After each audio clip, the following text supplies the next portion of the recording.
Masayang araw, mga ka-PL. Lumabas na po ang tunay na kulay ni Senator Amy Marcos. Ngayon, mas napatunayan po nating manggagamit itong si Senator Amy Marcos at nagtraidor na rin sa mga Duterte. Kahapon lang, mga ka-PL, opisyal nang inilabas, opisyal nang ipinakilala ni Senator Amy ang line-up ng senatorial candidates ng Administrasyong Marcos. Kasama siya. Mga ka-PL, may pabanat-banat pa siyang nalalaman sa kapatid niya nung mga nakaraang buwan.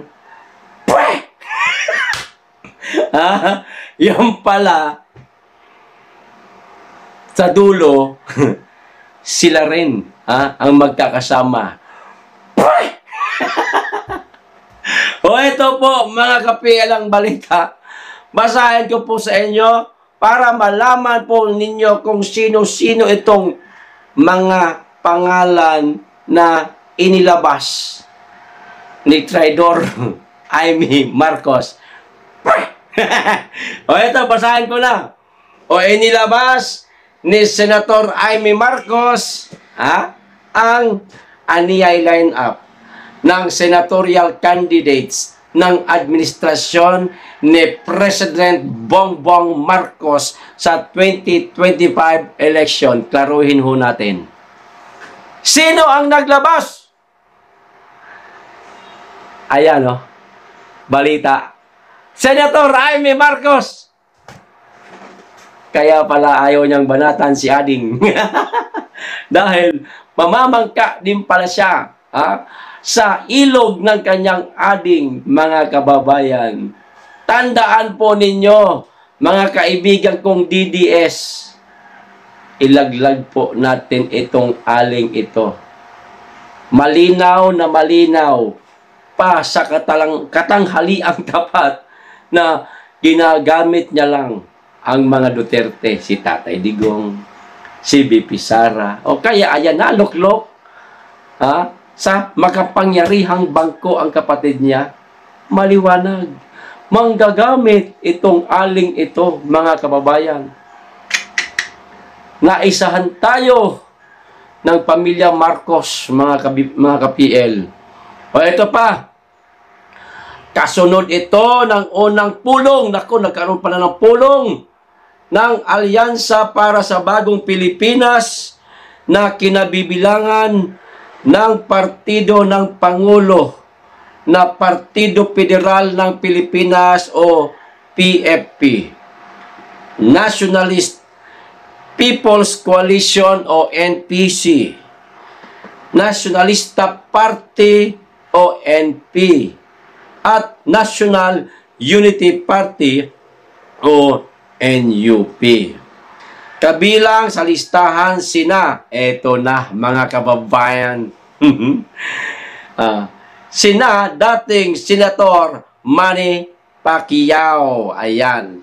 Manny Pacquiao na kaibigang matalik ni Tatay Digong. Ayan. At ni Pastor Quiboloy. Ayan. Lagi nagkikita yun noon yung tatlong yan. Kwentuhan, kape-kape. Tapos ngayon, mga ka-PL, biglang nag-Marcos na gusto pa nga sana nitong ipakulong si Imelda Marcos. Pero ngayon, nasa Marcos. Ay nga naman, mga politiko. O, ito pa.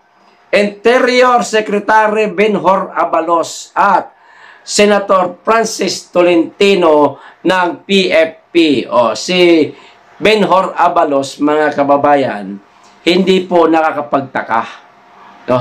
Kasi ang loyalty ho nito na kay Da Junior, medyo kahawig na nga sila eh. Para na nga silang pinagbiyak na na kaimito, mga kababayan, no? Kung yung isa, ngiwi pakaliwa, ayan. Isa naman, ngiwi pakanan. Para na nga silang kambal. Oh, ito. Senator Francis Tolentino. Isa to. Manggagamit din to, mga kababayan. Di ba? Panahon ni Tatay Digong. Administrasyon ni Tatay Digong. Himud wetpacks ito kay Tatay. Tapos ngayon, Marcos na, biglang, puk, baliktad.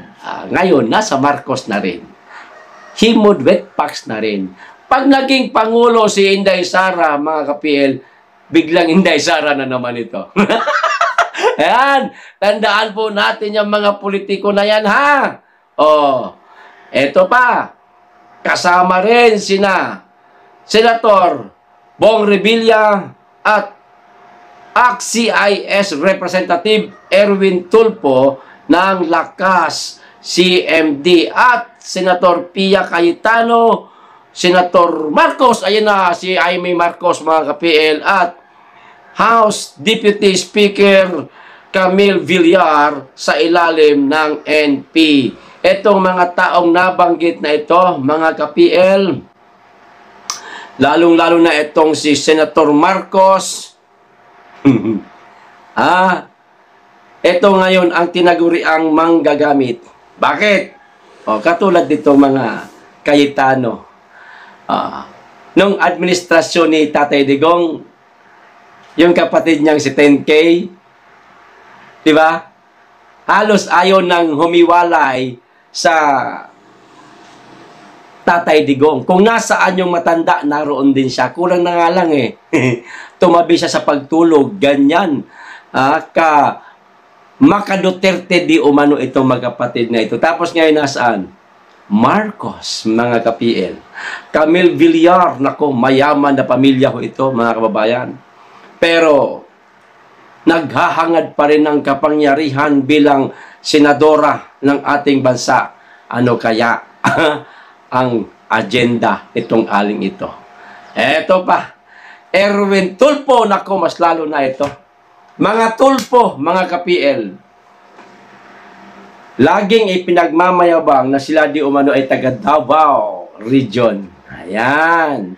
Ibig sabihin, maka-Duterte. Nasaan sila ngayon? Nasa Marcos sila, mga ka-PL. Ano tawag dan? Baliktarin sila. Mga ka-PL. Eto pa. Kukumpleto sa line-up sina dating Senate President Tito Soto, dating Senador Ping Lacson, Senator Lito Lapid, at Makati Mayor Abby Binay ng NUP. Mga ka-PL, Tito Soto na naging Senate President sa administrasyon ni Tatay Digong. Ayan.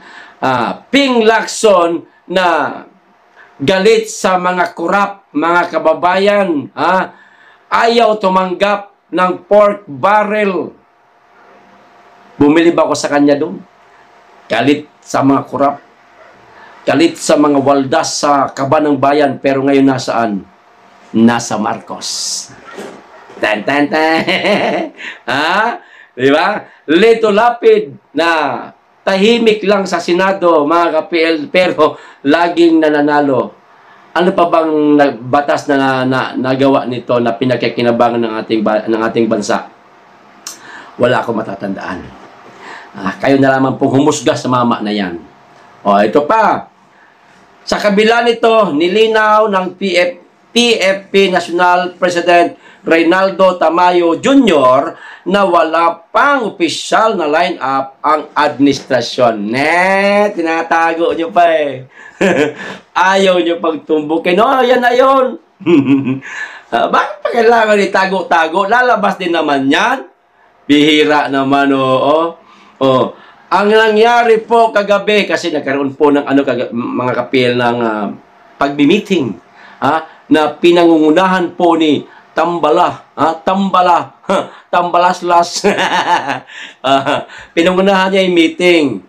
Ang nangyari po kagabi, so kahapon ito, ay pinag-submit ang iba't ibang partido na sumusuporta sa administrasyon ni President Ferdinand Marcos Jr. Sumusuporta. Okay? Merong loyalty sa administrasyong Marcos, mga ka-PL. Sumusuporta eh. Di ba? Ng kanilang mga kandidato hanggang September 15. Ayan. Kaya, ang anumang umiikot na listahan ay walang katotohanan ayon kay Tamayo. Yun ang sabi niya. Sino paniniwalaan natin? Si Tamayo o etong kapatid ng Pangulo? Mga ka-PL na siyang naglabas ng mga listahang ito. Leo ba? Siyempre, inilabas ng kapatid ng Pangulo. Maaaring meron po itong basbas mula sa Pangulo. Di ba? Nakatakda sa unang linggo ng Oktubre ang filing of candidacy para sa mga nais tumakbo sa 2025 elections, mga ka-PL. Ayan. Unang linggo ng Oktubre, magkita-kita tayo dyan. Mga ka-PL, sinabi ko na po kahapon, wala tayong ibang pagkakatiwalaang mga kandidato sa pagkasenador. Lalo na itong mga ito. Kundi, ang itataas o susuportahan lamang, ayan, ng ating Tatay Digong at ni VP Inday Sara. Wala nang iba. Mahirap na po, mga ka-PL, baka mabudol na naman tayo eh. Lagi na lang tayo nabubudol. Di ba? Lalo na mga Marcos, naku po, mambubudol. O, eto na. Ako, wag po natin itong, alam nyo na ha, ilalagay sa balota, okay? Idiretso natin ito sa Inidoro. Ayos! Hanggang dito lang. Maraming salamat. Mag-iingat kayo lagi at higit sa lahat, mahalin natin ang Pilipinas. Be blessed.